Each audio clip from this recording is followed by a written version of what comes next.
Welcome to the TFO next morning for week 16. I'm your host, TheRaja, and this is going to be a quick one because next week we're going to have a very special edition of TFO next morning where, among other things, we're going to be revealing the 2016 Pro Bowlers and the 2016 MVPs for this season of Odin. But before we can cash out on the regular season, let's recap Week 16. First off, on Thursday Night Football, we saw the Beer Gods take on the DBZ squad, and the Beer Gods dominated 42-0. The Beer Gods came into this matchup 4-game losing streak, and they were tied for the division. It looked like they may not even make the playoffs, but this impressive victory puts them right back into first, and with their differential, they basically clinched the division, but they'll have to wait for that honor next week. On a special Friday Wednesday Night Lights, we saw the Pallet Poke Ballers take on the All-American Alkies, and the Ballers picked up a ballin' victory, 28 to Alkies 21. Both these teams are scratching and clawing to try to stay in playoff contention, so Pallet winning here was really big for them, and the Alkies losing is gonna hurt them bad. Both teams are gonna keep swinging going into week 17. And on the Saturday night special, the Black Hole Squad brought us the Westeros Guardians taking on the Robot Masters. And the Guardians victorious, 35 to Masters 17. You know, the Guardians in Season 1 were able to win the TFO Championship. They took home the Shiva Bowl. But you know, they've always looked like a pretty average team. And they started this season, I believe, 1-6. They were horrible. They just were not doing great at all. But in this last half of the season, they've really accelerated. They currently have the number 1 rated quarterback in Tywin Lannister. He is deadly accurate. So they are now tied with the division lead when they were basically at the bottom of the division with the Robot Masters. So what a comeback story there. And then with the Sunday afternoon games, we started with the World's Warriors facing off with the Rainbow Unicorns. No surprise here, the Warriors dominated 35-0. Warriors have just been tip-top, and they're going to take that first round bye going in because they are just dominant. Rap Kings faced off Celestial Defenders in a very important match to determine the lead of the Mad Pop division, and the Defenders got a 15-point victory here. Kings 20, Defenders 35. That's bad news for the Rap Kings because they don't have a really good differential, and the Celestial Defenders have that tie, so they're actually a half game in the lead. We'll talk about that a little later when we hit up the standings. Champs Chumps fought the WWF Hoffs, with the Chumps picking up the victory 24-7. Chumps are staying in it here with a victory. They could be a wild card contender, so they really need to show an impressive victory week 17 if they want to stay in that conversation. The Racial Slurs fought off against the Stellar Offenders, and the Offenders squeaked by with a 1-point victory. Slurs 27, Offenders 28. This puts the Offenders at the top of the bad snap. The Weapon X's fought off against the Azerothian Assassins, and the X's stay in the playoff hunt, 28 to Assassins 24. X's need a little luck next week. They need to win and have the Raider All-Stars lose, but there is a shot for them. They need to keep moving forward. The Whovians fought the Lost Survivors, and this is bittersweet for the Survivors. Whovians 31, Survivors 14. Survivors were trying to compete there for a wild card spot, but that loss is going to hurt them bad. The Nocturne Maniacs fought against the Boxhead Capers. Maniacs 10, Boxhead Capers 28. Capers were in the same situation as the Lost Survivors, so a victory here is real important, especially with them going into Week 17 fighting the Hollywood Heroes, who are down in Al Bundy.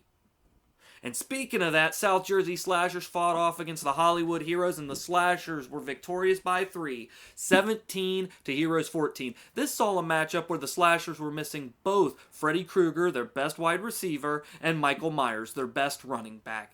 But the Hollywood Heroes looked like they were stuttering there in the first, and in the second you could tell why, because Al Bundy, enraged, attacked a 4-year-old that fell onto the field. Luckily, Ryan Anderson, our commish, was there with his high-power rifle and was able to take Al Bundy out. Al Bundy is dead, folks. I'm sorry to say. He is not going to be facing the Boxhead Capers in Week 17, and he's just gone. So rest in peace, Al Bundy. Will be missed. I sent flowers to Peg. Venture Industry fought the Greek Legends, and Industry was victorious, 25 to Legends 14.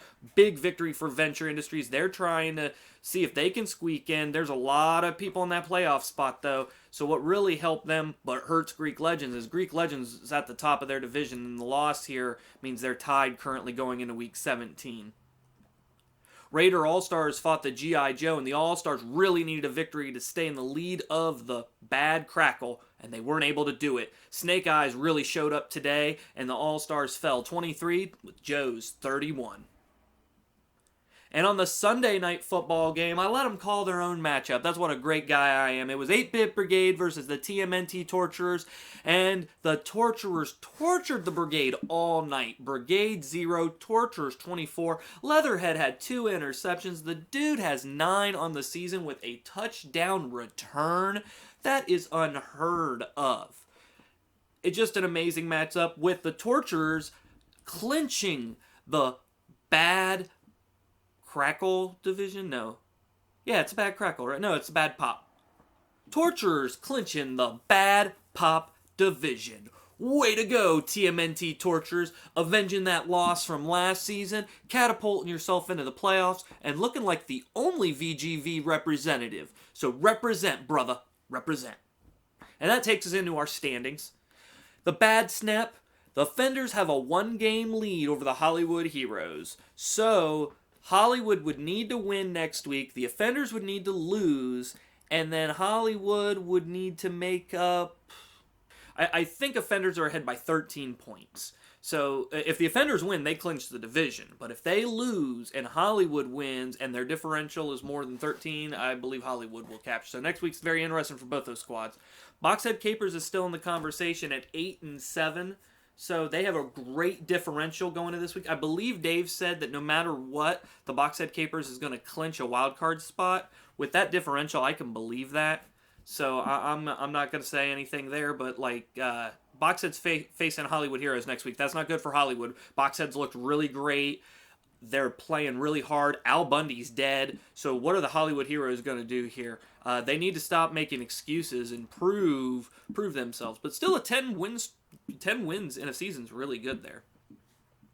In the Bad Crackle, the Beer Gods with their victory now have a 1-game lead in the Bad Snap or the Bad Crackle. Raider All-Stars lost this week, so they're actually a game back. Weapon X has won this week, so they're 7-8 with the DBZ. DBZ, with their differential, they don't have a shot of getting a wild card, but Weapon X's actually have a shot at 7-8. They'll need to beat the Beer Gods next week, and they'll need a loss from the Raider All-Stars, because that is the only 8-8 team they're catching. So if they can accomplish that, they'll make it in. But if the Raider All-Stars win their game, they're in automatically. And like I said earlier, the Beer Gods have clinched their division. It's just a technicality because if the Raider All-Stars score like 100 more points than their opponent and the Beer Gods lose by like 40 or something, then... But the points aren't there. Nobody has ever scored that many points in TFO history. So it looks like the Beer Gods are going to clinch next week, win, lose, or draw.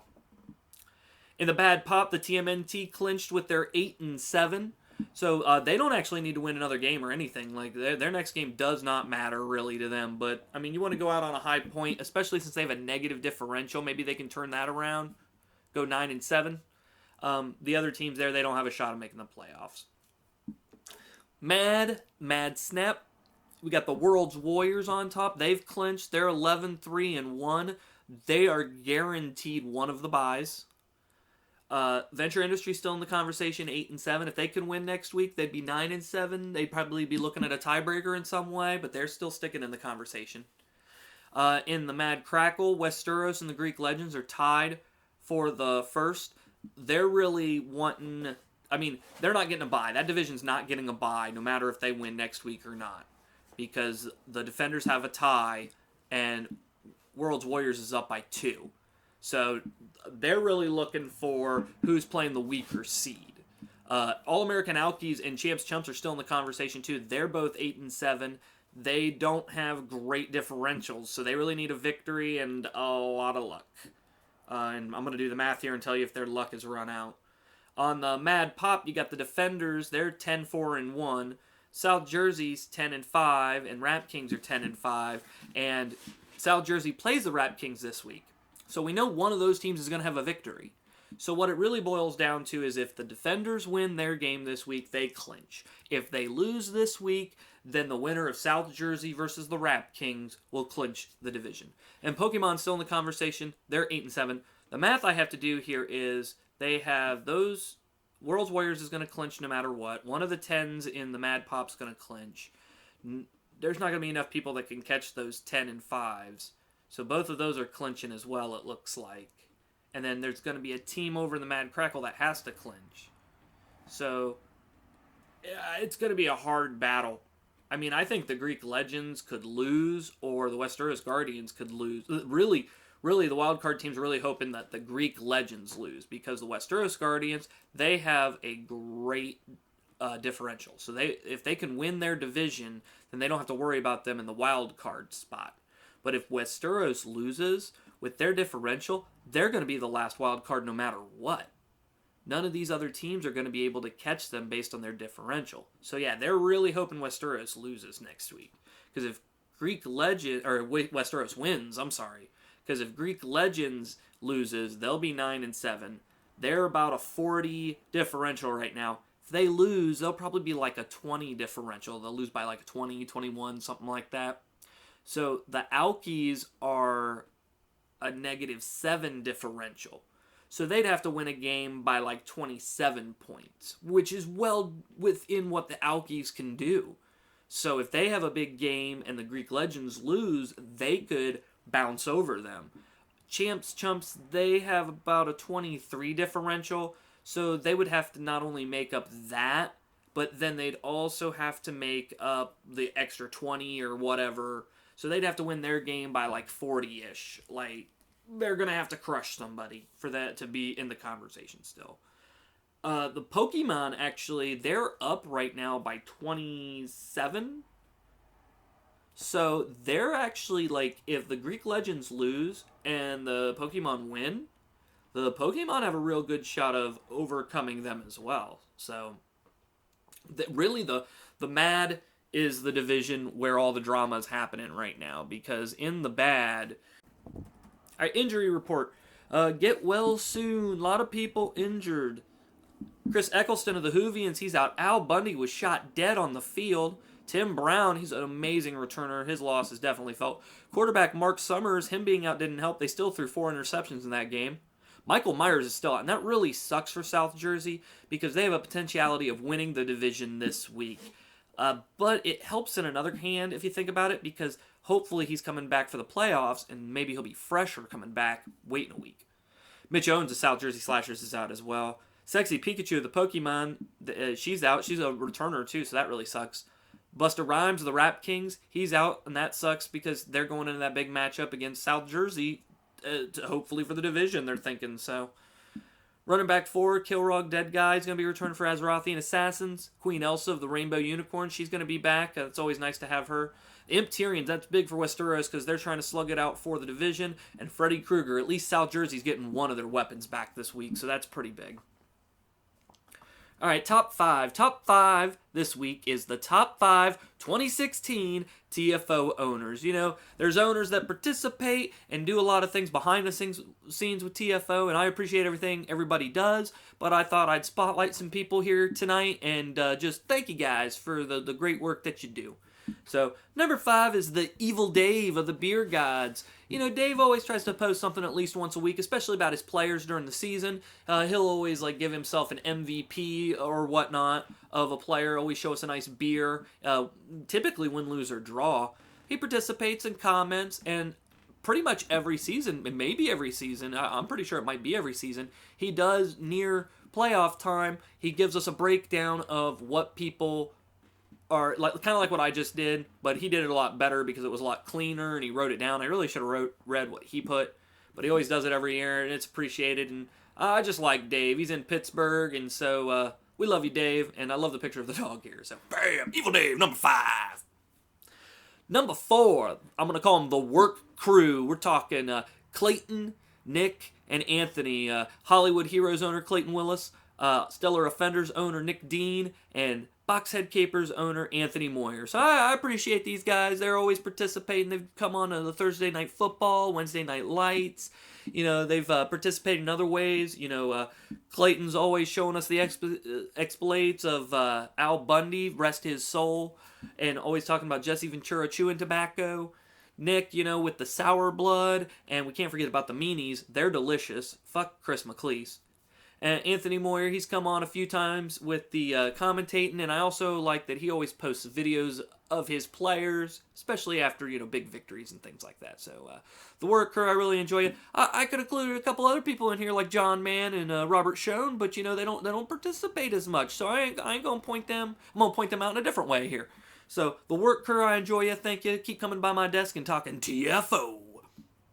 Number 3, we're talking the Black Hole Squad here. Chris McLeese, Jim Schock, and Travis the Condom Magrum. Chris of the Celestial Defenders, Jim of the G.I. Joe, and Travis of the Pallet Poke Ballers.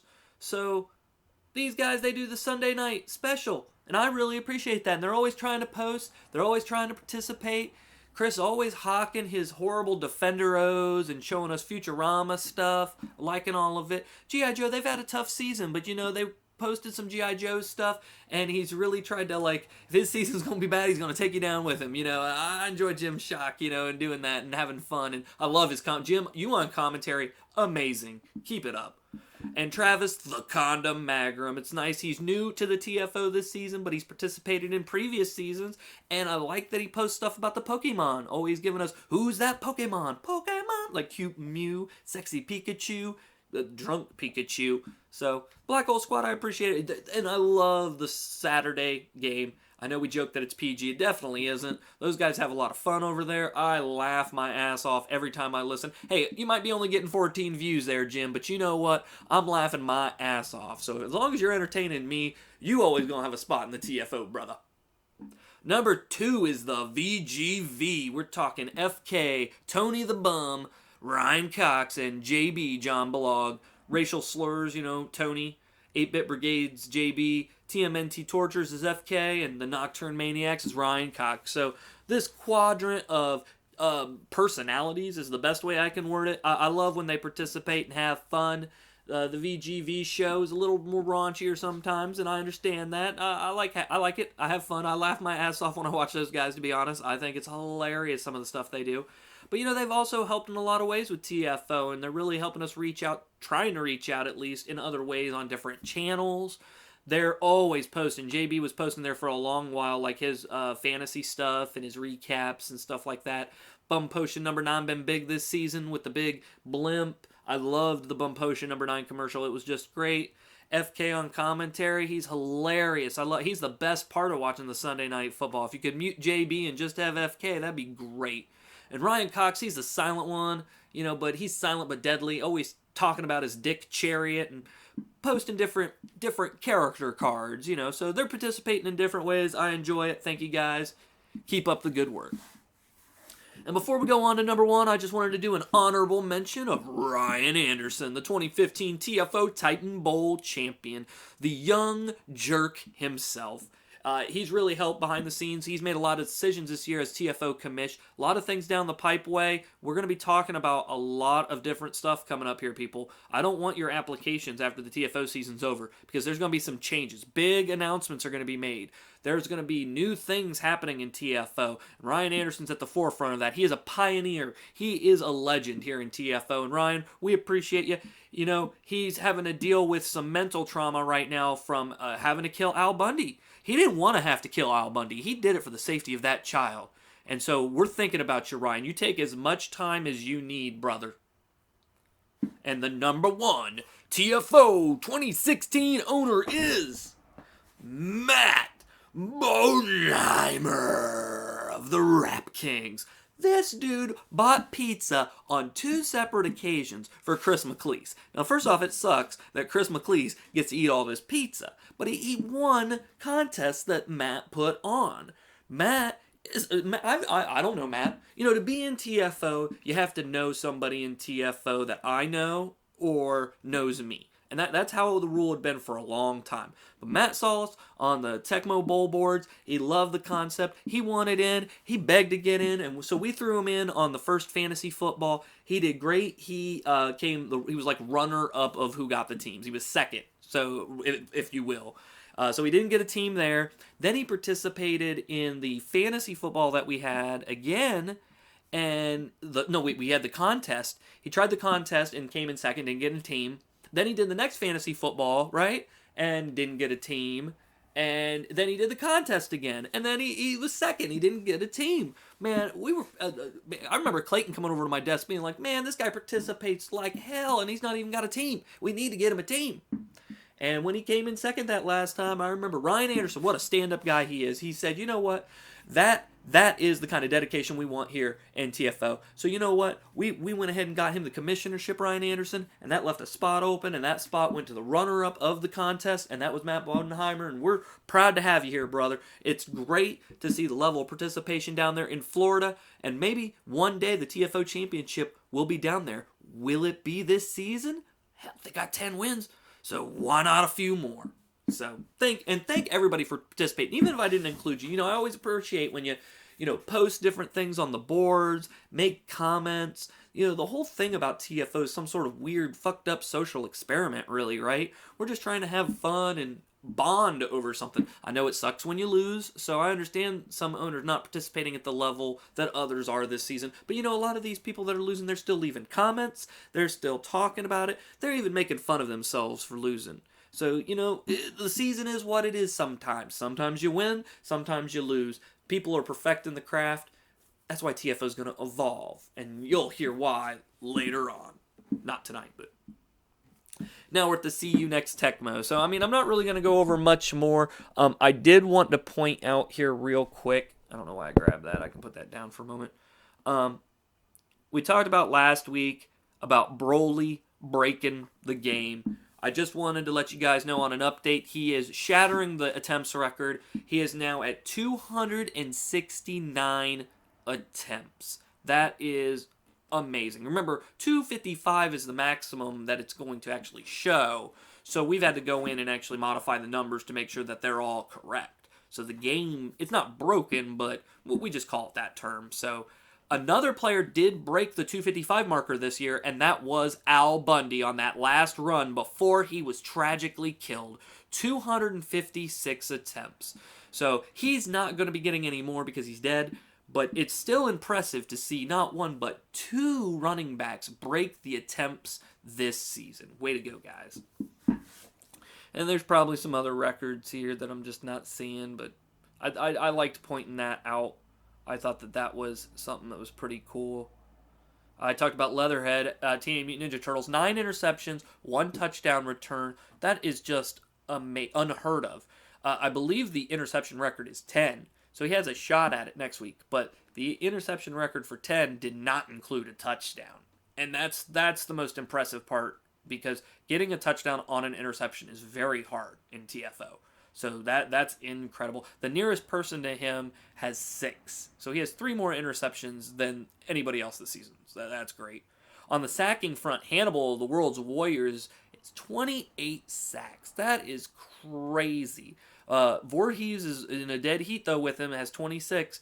But then it goes to Miss Marvel for 21, Piggy with 20, and then you drop from the 20s from there. So, defensive-wise, we've had a great season. Lots of defensive action. Tim Brown, what a guy. I know he's injured, and that sucks, but he had 2 kickoff return touchdowns this season, which will tie the record, and he had 1 punt return touchdown, which will tie the punt return record. But I believe he is the first player in TFO history to have both a punt return touchdown and a kick return touchdown in the same season. So Tim Brown was a beast this season, and I can only imagine that he is Pro Bowl bound. Speaking of the Pro Bowl, we will be making Pro Bowl announcements next week on a very special TFO next morning, where we will be recapping week 17. It's actually going to be probably a two-parter, to be honest. I'll probably do the normal next morning, and then I'll have a special next morning. Then I'll have like a special title, something really cool, like The Journey That Was, or something like that, or Pro Bowl announcement 2016, and we're gonna be announcing some other special things during that event as well. So just stay tuned. The MVPs for the season will be revealed. There are a lot of contenders for the MVP. Who will take home the trophy? Who will take home the crown? And who will be the Odin Bowl champion? Because, after the season, we got playoffs. We're going right into playoffs. Round 1, step right up. And then the season will end in July, when the TFO Odin Bowl will be back at the 16-bit bar. It's going to be awesome. This is the third season they've had us. We had the Ifrit Bowl, and we had the Titan Bowl there. And it's great. They have an amazing bar. We get there at noon when they open. There's pretty much nobody there when we get there, which is awesome. We hook up to the TV that's there on the side. They have our name. We got the area reserved for 2 hours. They just ask that we drink, and I ask that you drink too. Just drink responsibly and tip your waitresses and come have fun. We're voting on the TFO Facebook group right now. Will it be July 3rd or will it be July 10th? And I'm going to just go with the one that has the most votes. So it's important that you vote. So vote. I'll probably be ending the polls like middle of next week. Or I gotta email her back and let her know what day we need it. So, and then what I'll do is after that I'll probably edit it at home and upload it that night in some capacity. That way you guys can see it on Monday. I might even let you have it as early as when I get it up. So if you can make the Odin Bowl, it's great. It's fun. If you can't make it, you can't make it. We've been blessed the last few seasons because we've had the owners of the teams there. For what? The Everett Bowl, it was Chris McLeese and Clayton Willis. And then last year, it was Ryan Anderson and John Balog. So who's it going to be this season? Will the owners be able to make it? Some of you guys live far away. I mean, I don't expect Matt Bodenheimer to get up here with his Rap Kings if he wins, just to come to the 16-bit bar to watch Tecmo. But if you can't make it and you are an owner that makes it into the TFO Championship, we will work out something. I might be able to get you the game early so you can record your commentary and reactions, and then I can splice it in some capacity. I'm going to make sure that the championship owners participate. Maybe we'll have you send in a video of you talking about before and after the game. Maybe we can get your input and expertise on your team, and we'll work it in. I want you guys to know that Odin Bowl's where it's at. And then I said this earlier, and I want to make this kind of clear, and I might make an announcement on the boards about it, but some people have asked me about what's going to be the new application, when can they start submitting their team for next year. So Season 5. So when I agreed to do Season 4, I also agreed to do Season 5. So Season 5 is happening. I don't know much about it other than that. I know that I'm going to change some things, and because things are going to change, there is going to be a freeze on me getting your applications. I'm going to try to keep the application in a similar fashion, a similar way. I'd like to change mechanics of the game potentially. I would like weather, but I think that's a pipe dream, but I'm still going to go down that pipe, because if I can get some weather in there, I think that'd be cool. Overtime, I'd like to see if we can revisit overtime in some capacity. Maybe have just a fifth quarter and it not end when the first team scores. I would just like to see another 5 minutes, if that was possible. Maybe possession. I think that would be much harder to do, but maybe possible. Maybe no overtime. Let's revisit the idea of getting rid of overtime. That would create more ties, but would that make things more interesting because of it? I mean, pros and cons, right? Pros and cons. So there's going to be different changes and announcements. There's going to be some big announcements next week regarding playoffs. There are changes that are going to happen that are going into effect this season for the playoffs. So we're going to go ahead and announce some things there. Like I said, Ryan Anderson was very instrumental in some of these announcements that are coming up. I have really appreciated his work. I gave him an honorable mention earlier, but I do thank him. He He's a man. So, all right. And see you next Tecmo.